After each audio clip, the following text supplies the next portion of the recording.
باتیں اس طرح نہیں بنے گی، بات اس وقت بنے گی میرے عزیزوں آج جو حالات خراب ہو رہے ہیں، آج جو حالات آئے دن بد سے بدتر ہو رہے ہیں، اس کی وجہ صرف اور صرف یہی ہے کہ ہم نے اور آپ نے اپنا رشتہ اللہ سے توڑ دیا، اپنا رشتہ نبی سے توڑ دیا، اپنا رشتہ اکابرین سے توڑ دیا، اپنا رشتہ قرآن سے توڑ دیا، اپنا رشتہ مدارس سے توڑ دیا، اپنا رشتہ مساجد سے توڑ دیا، اپنا رشتہ علماء سے توڑ دیا، اپنا رشتہ حفاظ سے توڑ دیا، اپنا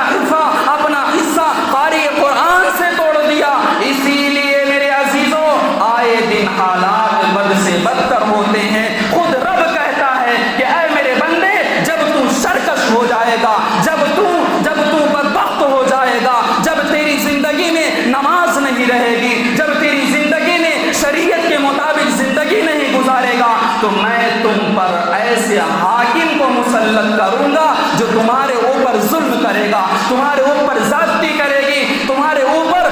اوپر مصائب ڈھالے گی۔ تو لہذا میرے عزیزوں یہ جو مصائب آ رہے ہیں، یہ جو پریشانیاں آ رہی ہیں، یہ جو دقتیں آ رہی ہیں، یہ صرف اور صرف ہمارے اعمال کے نتائج ہیں، ہمارے اعمال کے نتائج ہیں۔ اگر ہمارے اعمال درست ہوں، اگر ہمارے اعمال بہتر ہوں، تو میرے عزیزو حالات درست ہو سکتے ہیں، حالات بدل سکتے ہیں، ہمارے گھر کی زندگیاں بہتر ہو سکتی ہیں۔ آج دیکھا کیا جاتا ہے میرے عزیزو، باپ بھی نماز نہیں پڑھتا، بیٹا بھی نماز نہیں پڑھتا، ماں بھی نماز نہیں پڑھتی، بیٹی بھی نماز نہیں پڑھتی، اور خاندان کے لوگ نماز نہیں پڑھتے۔ اس کے بعد ایک دوسری بات عرض کرتا چلوں، اگر وہی بیٹا کوئی کام نہ کرے، وہی بیٹا کوئی ایسا کام کر کے پیسہ ہمیں نہ دے، تو وہی بیٹا وہی باپ جو نماز نہیں پڑھتا اپنے بیٹے کو ڈانٹتا ہے، اپنے بیٹے کو پھٹکارتا ہے کہ اے بیٹا تو کسی کام کے لائق نہیں ہے،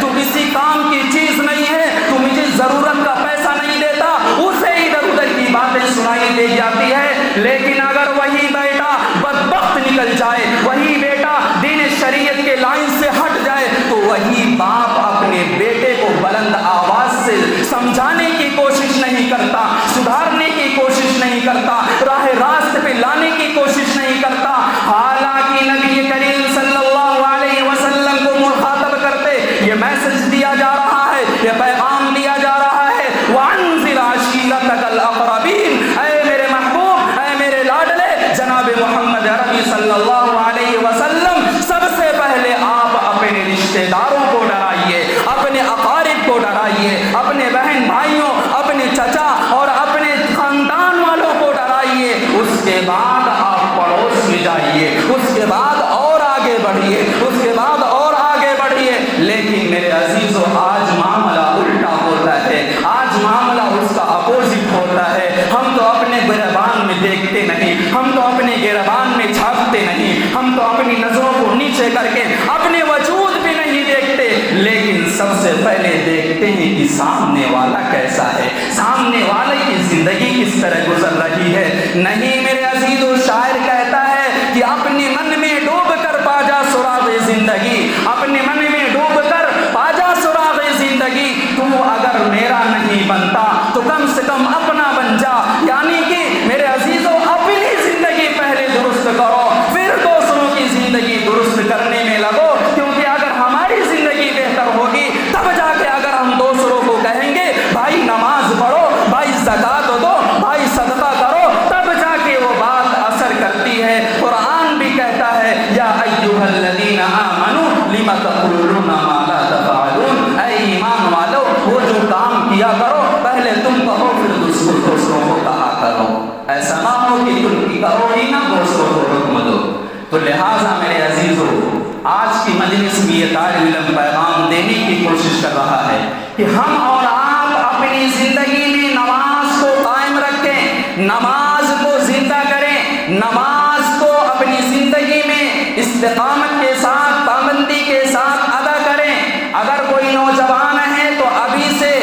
توبہ کرے، استغفار کرے، اگر اس کی زندگی میں نماز نہیں تو معافی مانگے اللہ رب العزت سے۔ اللہ رب العزت کی ذات بڑی رحیم بڑی کریم ہے، وہ معاف کر دے گی۔ ابھی سے اگر ہماری زندگی درست ہو جائے تو میرے عزیزو ہماری زندگی بن سکتی ہے۔ میں ایک واقعہ بتانے کی کوشش کر رہا ہوں اور اہمیت بتانا چاہتا ہوں کہ نماز کی ہمارے اکابرین کے اندر نماز کی اہمیت کیا تھی، اس کی قدر کیا تھی، اور ہم اور آپ یوں ہی تو نماز چھوڑ دیتے ہیں۔ تذکرۃ الرشید میں ایک واقعہ لکھا ہے، حضرت فقیہ العصر امام ربانی حضرت مولانا رشید احمد صاحب گنگوہی نور اللہ مرقدہ،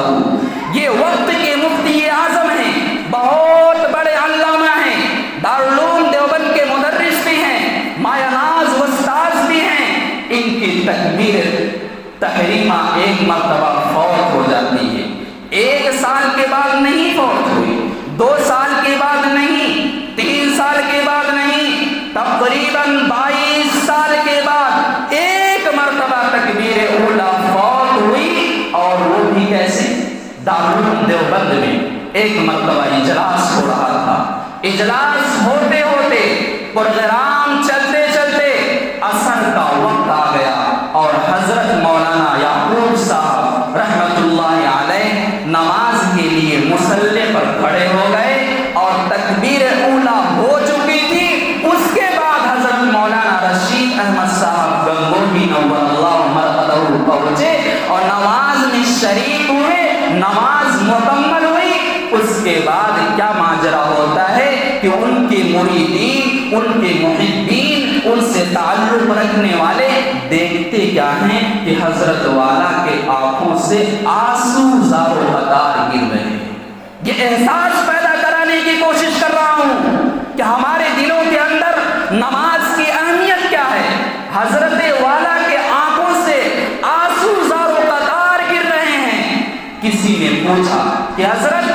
آپ کے اوپر تو بڑے بڑے مصائب آتے ہیں، آپ کے اوپر بڑی بڑی تکلیفیں آتی ہیں، آپ تو یوں ہی صبر کر لیتے ہیں، آپ پتہ ہی نہیں چلتا کہ آپ کے اوپر کوئی مصائب آئے ہوں، لیکن آج کیا ایسا حادثہ پیش آ گیا، آج کیا ایسا معاملہ پیش آ گیا کہ آپ رنج و غم میں مبتلا ہیں اور آنکھوں سے آنسو بھی گر رہے ہیں۔ تو حضرت فرماتے ہیں کہ اے میرے چاہنے والوں سنو، آج میری 22 سال کے بعد تکبیر اولا فوت ہوئی ہے، ڈر رہا ہوں اس بات پر، ڈر رہا ہوں اس وجہ سے کہیں رب العالمین میری اس وجہ سے پکڑ نہ کر لے اور کہے اے رشید 22 سال کے بعد کیوں تمہاری تکبیر اولا فوت ہو گئی۔ یہاں تو میرے عزیزوں پوری نمازیں غائب ہو جاتی ہیں، 5 نمازیں غائب ہو جاتی ہیں، کوئی احساس نہیں ہوتا۔ لہذا میرے عزیزوں شاعر جو کہتا ہے بالکل درست کہا ہے کہ رہ گئی رزم آساں روح بلالی نہ رہی، فلسفہ رہ گیا تلقین غزالی نہ رہی، مسجدیں مردیاں خواہیں کہ نمازی نہ رہیں، یعنی وہ صاحب اوصاف حجازی نہ رہے۔ تو لہٰذا میرے عزیزوں ان اکابرین کی زندگی کو پڑھ کر اور سن کر اپنی زندگی بدلنے کی کوشش کرو۔